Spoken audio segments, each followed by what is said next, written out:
এই রাজপ্রাসাদের রীতি পূর্বপুরুষে হস্তের কঙ্কণ দিয়ে আমার শাশুড়ি আমায় বরণ করে নিয়েছিল।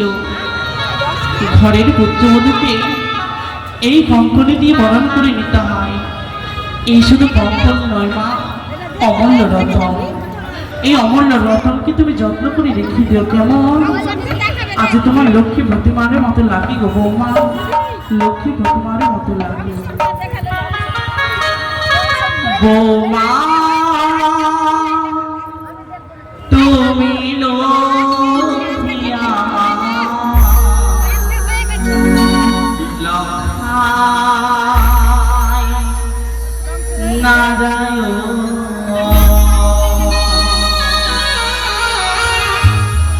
বৌমা। তুমি লক্ষ্মিয়া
যেন আমার মন প্রাণে জুড়িয়ে গেল। তাই আমি আমার পুত্রবধূকে এই মুহূর্তে আমার সেই আরাধ্য দেবীর মন্দিরে নিয়ে গিয়ে প্রণাম করাবো। এসো এসো বৌমা, এসো লক্ষা।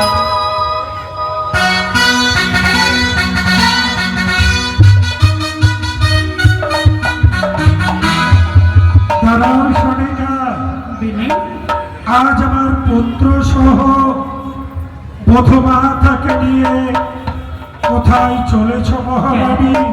কেন বিনি কেন? তুমি কি জানো না, বরণ করার পরে পুত্রবধূকে গৃহ প্রবেশ করে আরাধ্য দেবীর মন্দিরে প্রণাম করাতে হয়। সনিকা, হ্যাঁ, তোমার সকল ইচ্ছা পূর্ণ হলেও আজকের জন্য এই ইচ্ছা তোমার